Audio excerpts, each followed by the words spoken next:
Hello students, how are you? We are discussing our chapter 4 structure of atom.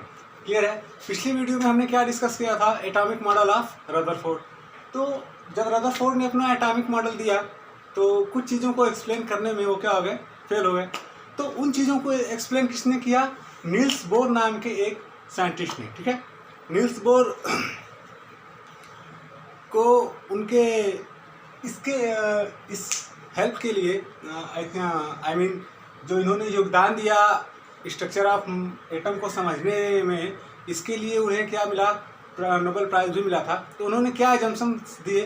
पहला assumption उन्होंने दिया कि only certain special orbits known as discrete orbits of electrons are allowed inside the atom. ठीक है, जो हमारे electrons होते हैं, ठीक है, ओनली सर्टन स्पेशल ऑर्बिट, उनके लिए कुछ स्पेशल ऑर्बिट होती हैं जिसमें वो क्या करते हैं? राउंड लगाते रहते हैं। ठीक है, वो उसमें घूमते रहते हैं। क्लियर है? अगला उन्होंने एजम्पशन क्या दिया?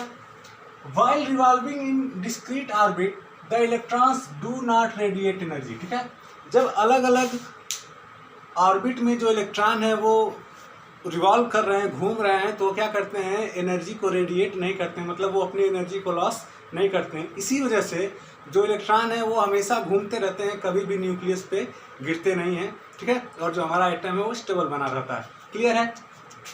These orbits are shells are called energy levels. ठीक है, और इन ऑर्बिट्स को क्या कहा जाता है? एनर्जी लेवल कहा जाता है। और इनको किससे रिप्रेजेंट किया जाता है?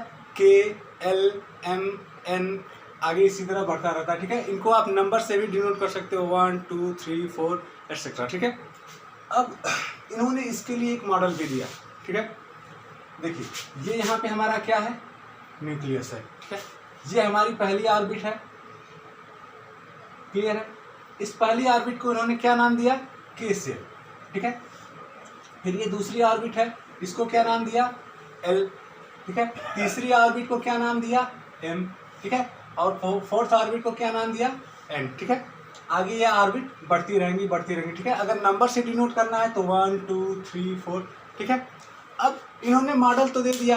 अब ये हुआ कि अब इसमें जो इलेक्ट्रॉन की फिलिंग होगी, ठीक है, हर ऑर्बिट में कितने इलेक्ट्रॉन, ऐसा तो नहीं है कि हर इलेक्ट्रॉन इस एक ही ऑर्बिट में हो जाए या फिर एक ऑर्बिट को छोड़ के दूसरे ऑर्बिट में हो जाए। क्लियर है? तो इसके लिए भी इनको एक रूल्स देना पड़ा। ठीक है, और इस रूल्स को देने में इनकी हेल्प की बरी नाम के एक साइंटिस्ट ने। ठीक है, और ये जो फिलिंग होती है, ठीक है, ये जो फिलिंग होती है उसको बोरबरी स्कीम कहते हैं। ठीक है, बोरबरी स्कीम, इसी के अकॉर्डिंग जो हमारे इलेक्ट्रॉन्स होते हैं वो ऑर्बिट में फिल होते हैं। ठीक है, अब इन लोगों ने कौन से रूल दिए, आइए उसको डिस्कस करते हैं। ठीक है, the filling of electrons in an atom is done in accordance to 2n²।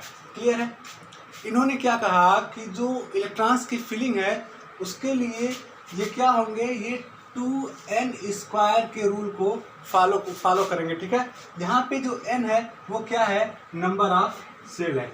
वो कौन से नंबर का सेल है? वो n रिप्रेजेंट करता है और 2 तो एक डिजिट है। ठीक है, अब जैसे क्या हुआ कि इस रूल के अकॉर्डिंग ही क्या होंगे? जो इलेक्ट्रॉन होंगे इन ऑर्बिट्स में फिल होंगे। क्लियर है? जैसे हमारा कि पहली ऑर्बिट है, ठीक है, जो के सेल है उसको हमने नंबर 1 डिनोट किया है, तो यहाँ पे ये 1 होगा। क्लियर है? अभी इसको आगे डिस्कस किया जाएगा। क्लियर है? The maximum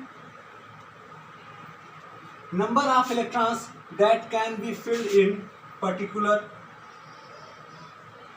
cell. ठीक है, जो हमारी पर्टिकुलर सेल है, ठीक है, उसमें उसके मैक्सिमम नंबर ऑफ जो इलेक्ट्रॉन्स होते हैं वो कितने फिल हो सकते हैं वो यहाँ पे दिखाया गया। ठीक है, जो मैं यहाँ पे बात कर रहा था। देखिए, अगर हमारा नंबर 1 सेल है, ठीक है, तो नंबर 1 सेल कौन सी होती है? के सेल। क्लियर है? तो के सेल के लिए जो n होगा वो कितना होगा?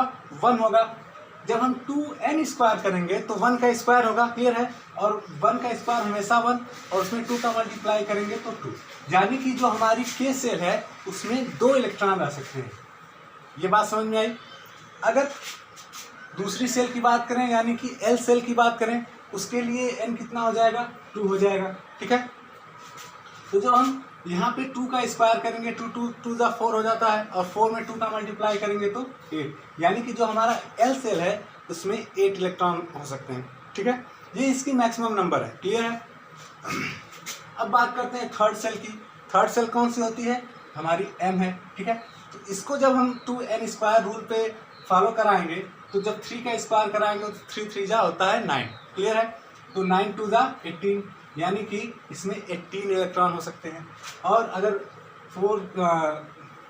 नंबर 4 सेल की बात करें, नंबर 4 यानी कि एन सेल की बात करें, ठीक है, तो यहाँ पे एन हमारा कितना हो गया? एन यहाँ पे कितना हो गया? 4 हो गया। देखिए एक बात ध्यान रखिएगा, यहाँ पे जो नंबर ऑफ सेल्स रिप्रेजेंट किए जा रहे हैं, डिनोट किए जा रहे हैं, ये कैपिटल लेटर में होंगे। ठीक है, स्मॉल लेटर में कभी डिनोट नहीं करना है। क्लियर है, तो यहाँ पे हमारा एन हो गया 4, 4 का स्क्वायर 16, 16 2 जा 32, यानी कि जो हमारी एन सेल है उसमें कितने इलेक्ट्रॉन्स हो सकते हैं? 32। इतनी सी बात समझ में आई। पहला क्या था कि जो नंबर ऑफ इलेक्ट्रॉन्स होते हैं वो किस रूल के अकॉर्डिंग होते हैं? 2n² की। ये बात आपको ध्यान रखनी है। क्लियर है, ये चीज़ें अगर आपको ये ध्यान रहेगा तो ये आप ऑलरेडी फाइंड कर लोगे। ठीक है, अगला रूल क्या दिया इन्होंने? The maximum number of electron that can be accommodated in outermost shell is 8। ठीक है, इसका क्या मतलब हुआ कि जो हमारी आउटर मोस्ट सेल है, ठीक है, आउटर मोस्ट सेल का मतलब कि जो सबसे बाहर वाली सेल है उसमें जो मैक्सिमम नंबर ऑफ इलेक्ट्रॉन हो सकते हैं वो कितने होने चाहिए? वो 8 होने चाहिए। क्लियर है, यहाँ पे कहने का मतलब ये है कि जो हर एलिमेंट होते हैं वो क्या करते हैं? अपनी ऑक्टेट को फाइंड करने का मतलब कि उनके आउटर मोस्ट सेल में 8 इलेक्ट्रॉन कंप्लीट करने को करना चाहते हैं, जिससे उनका ऑक्टेट क्लियर है। ठीक है, तो वही यहाँ पे कहा गया कि जो उनका आउटर मोस्ट सेल है उसमें 8 इलेक्ट्रॉन होना चाहिए। ठीक है, आगे इन्होंने क्या कहा? अब ऐसा तो है नहीं कि कुछ चीज़ें, जैसे हमारा ये पहला ऑर्बिट क्लियर हो गया, ठीक है, पहली ऑर्बिट हमारी भर गई। अब ऐसा नहीं कि जो इलेक्ट्रॉन है दूसरी ऑर्बिट को छोड़ के सीधे तीसरी ऑर्बिट में जंप कर जाएंगे।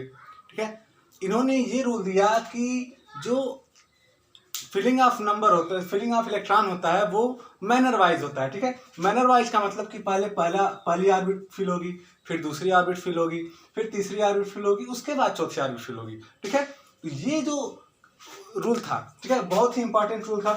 ठीक है, electrons are not accommodated in a given shell unless the inner shell are field.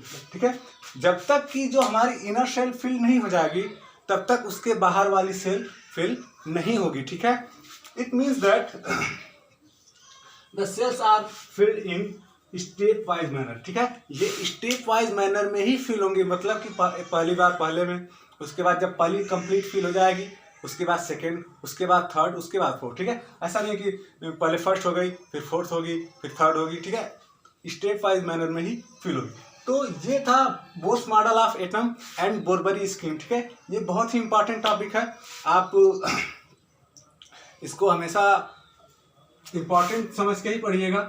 Clear है, इंपॉर्टेंट टॉपिक है, एग्जाम में आने के चांसेस ज़्यादा रहते हैं। तो ये हमारा आज का टॉपिक था। आगे के टॉपिक में अभी काफ़ी सारी चीज़ें बची हुई हैं, जैसे वैलेंसी क्या होती है, एटॉमिक नंबर क्या होता है, एटॉमिक मास क्या होता है, ठीक है, और आइसोटोप्स क्या होते हैं, आइसोबार्स क्या होते हैं। ठीक है, अभी ये सब चीज़ें हमें डिस्कस करनी है। तो आज के लिए इतना ही। Thank you.